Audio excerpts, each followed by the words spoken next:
ঢাকার দক্ষিণ কেরানীগঞ্জে রূপালী ব্যাংকের জিঞ্জিরা শাখায় ডাকাতের হাতে জিম্মি ব্যাংক কর্মকর্তা ও গ্রাহকদের উদ্ধার করেছে আইন শৃঙ্খলা বাহিনী।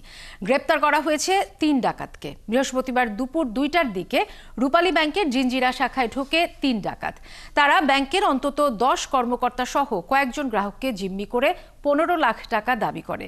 বিষয়টি বুঝতে পেরে স্থানীয় মসজিদ থেকে মাইকিং করে ডাকাতির খবর জানান এলাকাবাসী। পরে র্যাব, পুলিশ ও সেনাবাহিনী ঘটনাস্থলে যায়।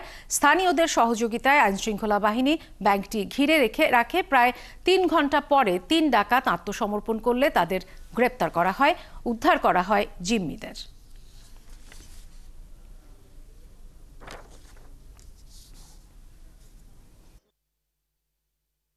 প্রথম মসজিদ থেকে মাইকিং করছে, বলে ডাকাত ঢুকছে ব্যাংকের ভিতরে।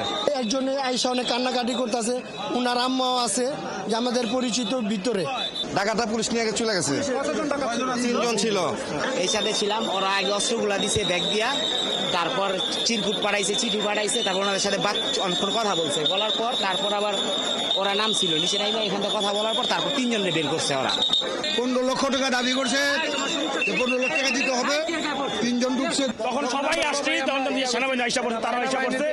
আজকে যদি তারা মাঠে না থাকতো, কোনো প্রশাসন আমার মনে হইতো না যে সাকসেস হইতো। দর্শক, রূপালী ব্যাংকের ডাকাতির সবশেষ খবর জানাতে সেখানে আছেন সহকর্মী ইশতিয়াক ইমন। সরাসরি যুক্ত হচ্ছি তার সাথে।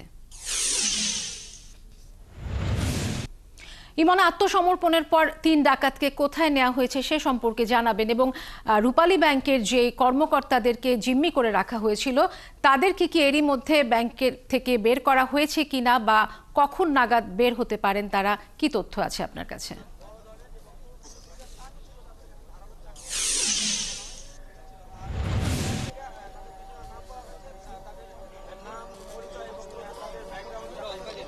ধন্যবাদ বুশরা। আসলে একটি শ্বাসরুদ্ধকর পরিস্থিতির অবসান হয়েছে এবং সেটি আমরা সরাসরি দেখছিলাম। এবং যাদেরকে যে ৩ ডাকাত তাদেরকে একটি সাদা মাইক্রো বাসে করে দুটি পুলিশের এবং র্যাবের দুটি গাড়ির নিরাপত্তায় তাদেরকে এই এলাকা থেকে বের করে নিয়ে যেতে আমরা দেখেছি। আমরা ধারণা করছি তাদেরকে খুব সম্ভবত ঢাকা মহানগর গোয়েন্দা পুলিশের কার্যালয়ে নিয়ে যাওয়া হতে পারে, কারণ সেখানেই তাদেরকে জিজ্ঞাসাবাদ করা হবে যতটুকু আমরা ধারণা করছি। এর বাইরে যেহেতু পুলিশ সুপার রাত ৮টায় একটি সংবাদ সম্মেলন করবেন পুরো ঘটনা নিয়ে, সেখানে আনুষ্ঠানিক তিনি সকল তথ্য দিবেন। এখন পর্যন্ত ১০ কর্মকর্তা সহকারে প্রায় ৫ থেকে ৬ জন গ্রাহককে যে জিম্মি করা হয়েছিল তারা ব্যাংকের ভেতরে রয়েছেন। র্যাব, পুলিশ এবং সেনাবাহিনীর ঊর্ধ্বতন কর্মকর্তারা তাদের সাথে কথা বলছেন। যে তথ্যগুলো সংগ্রহ করা প্রয়োজন সেগুলো তারা সংগ্রহ করছেন, যে ডাকাতরা ভেতরে আসলে কি করেছেন, কারো নাম বলেছেন কিনা বা কারোর সাথে ফোনে যোগাযোগ করেছিলেন। আনুষঙ্গিক যে তথ্যগুলো আসলে প্রয়োজন আইন শৃঙ্খলা বাহিনী, সেগুলো তারা সংগ্রহ করছেন। একটু ঘটনাটি জানিয়ে রাখি যে দুপুরে জোহরের নামাজের যখন আজান হয় তারপরেই সবাই যখন খাবারের বিরতিতে যাবে সেই ফাঁকেই আসলে এই ৩ ডাকাত ভেতরে ঢুকে পড়ে এবং অস্ত্র দিয়ে তাদেরকে জিম্মি করে ফেলা হয়। পুরো ব্যাংকের শাখাটিতে যারা ছিলেন আইন শৃঙ্খলা বাহিনীর সদস্য থেকে শুরু করে যারা অন্যান্য সদস্য ছিলেন সবাইকেই আসলে জিম্মির মুখে পড়ে যান এবং বাইরের একটি জানালা থেকে অস্ত্র দেখিয়ে আশেপাশে যারা ছিলেন তাদেরকে সরে যাওয়ার তারা হুমকি দেন, না হলে তারা যে কোনো দুর্ঘটনা ঘটাবেন।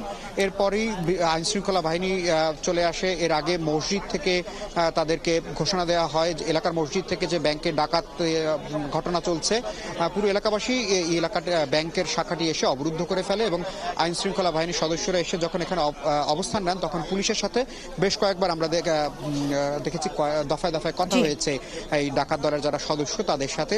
তারা বিভিন্ন সময় বিভিন্ন কিছু দাবি করেছেন, কখনো সিগারেট চেয়েছেন, কখনো। ইমন, আপনি যেমনটি বললেন রাত ৮টায় আইন শৃঙ্খলা বাহিনী একটি সংবাদ সম্মেলন করবে, তখন নিশ্চয়ই আমরা আবারও আপনার কাছে ফিরবো এবং সব শেষ জানবো। দর্শক, কথা বলছিলাম সহকর্মী ইশতিয়াক ইমনের কাছে।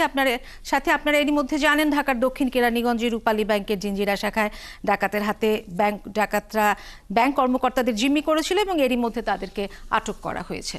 চলে যাচ্ছি।